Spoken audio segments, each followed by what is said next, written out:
Assalamualaikum warahmatullahi wabarakatuh. Alhamdulillah wassalatu wassalamu ala rasulillah wa ala alihi washabihi wa man wala amma ba'd. Rabbi shrah li sadri wa yassir li amri wahlul 'uqdatam min lisani yafqahu qawli. Pertama-tama mari kita panjatkan puji serta syukur kehadirat Allah Subhanahu wa taala.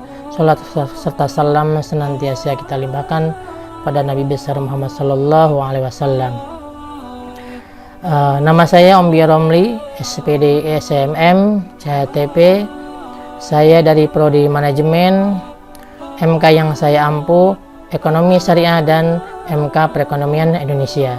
Baik, akan saya deskripsikan pengalaman saya mengajar selama menjadi dosen.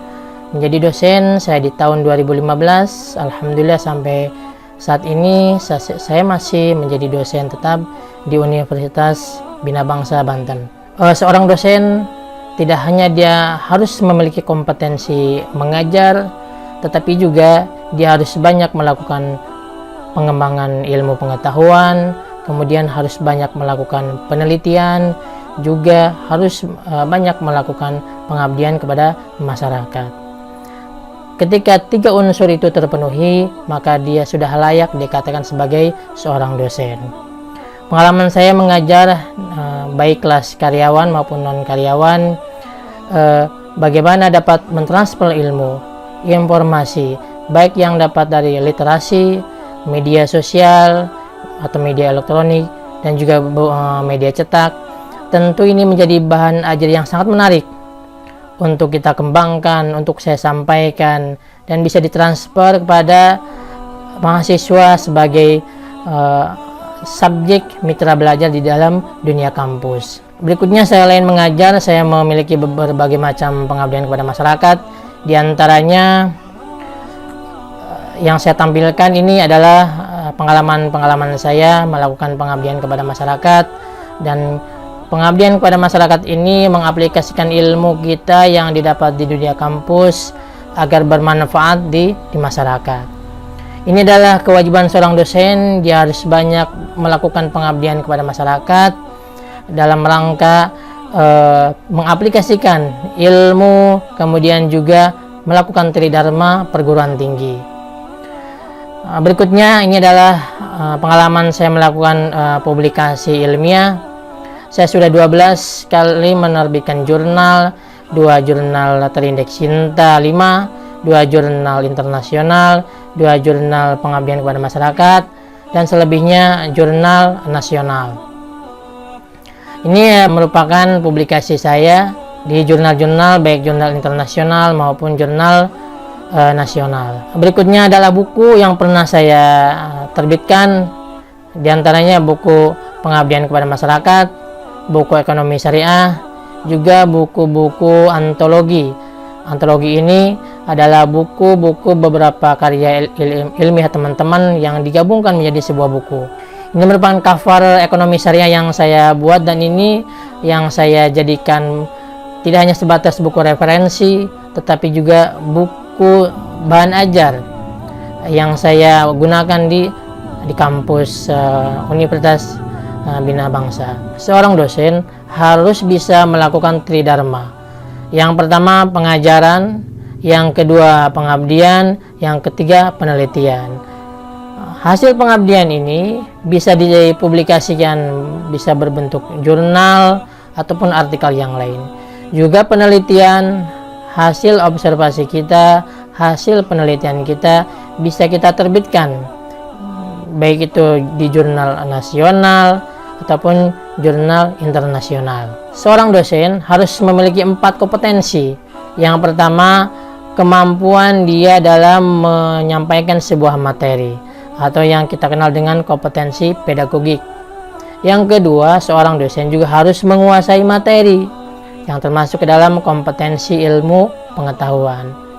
Berikutnya, seorang dosen harus memiliki kompetensi bagaimana dia bisa bersosialisasi dengan masyarakat, bisa melakukan komunikasi, bisa berdiplomasi, baik di masyarakat maupun di dunia kampus, yang kita kenal dengan kompetensi sosial. Berikutnya, seorang dosen juga harus memiliki kompetensi profesional. profesional dalam ilmu pengetahuan, kepribadian, serta menyiapkan perangkat pembelajaran di dalam kelas. Berikutnya teman-teman sekalian akan coba saya jelaskan berdasarkan pengalaman saya, berdasarkan literasi yang ada, trik mengajar orang dewasa. Ini adalah hasil karya saya, maka dari itu tidak ada sumbernya. Artinya memang ini hasil pengalaman yang saya tulis. Trik mengajar orang dewasa, atau ketika bagaimana kita mengajar di dunia kampus khususnya, tentu harus berbeda dengan ketika kita mengajar di bangku sekolah dasar, SMP maupun SMA. Dan SMA sebetulnya sudah termasuk ke dalam orang dewasa ya, ketika 17 tahun ke atas sudah cukup dia dikatakan sebagai orang dewasa. Yang pertama, trik yang pertama, harus segera diterapkan komitmen. Berapa banyak mahasiswa yang pintar, tapi sangat sedikit mahasiswa yang memiliki komitmen. Misalkan saja ketika jam perkuliahan sudah dimulai jam 8 pagi, misalkan itu harus kita komitmen. Ketika mahasiswa belum datang atau terlambat, harus kita berikan punishment. Dan juga seorang dosen harus memiliki komitmen terhadap mahasiswanya. Apabila dia datang terlambat, tentu harus ada sanksinya. Berikutnya, trik yang kedua, jangan sekali-kali mengajar orang dewasa itu langsung ke inti persoalan. Harus kita awali dengan bercanda misalkan, kemudian misalkan saja kita adakan kuis, tebak-tebakan, pantun, agar suasana di dalam kelas itu bisa menjadi hangat, santai, kemudian juga rileks tentunya. Kalau sudah seperti itu, psikologis kita akan stabil. Kemudian juga tidak akan terjadi kegauduhan, ketegangan tentunya ya. Karena harus dimulai dengan semangat, kemudian juga keseriusan ya, tetapi juga harus disisipkan canda misalkan ya, ataupun cerita-cerita lucu yang lain ya. Yang ketiga, materi yang dianggap sulit, yang sangat sulit, harus disebutkan di awal atau di akhir.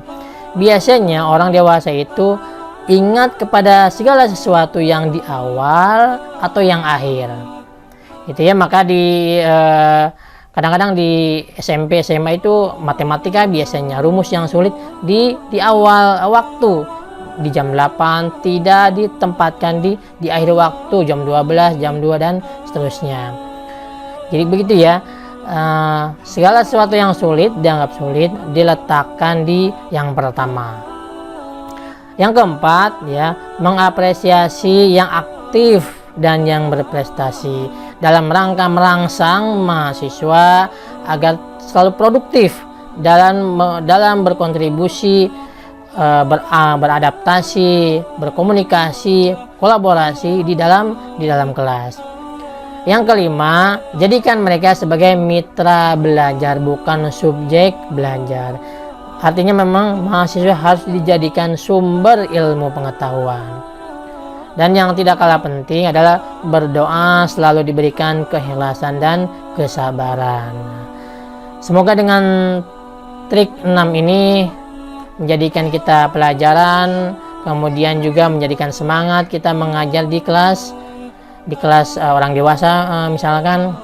Semoga menjadi bahan kita agar bisa memanage kelas dengan trik seperti ini.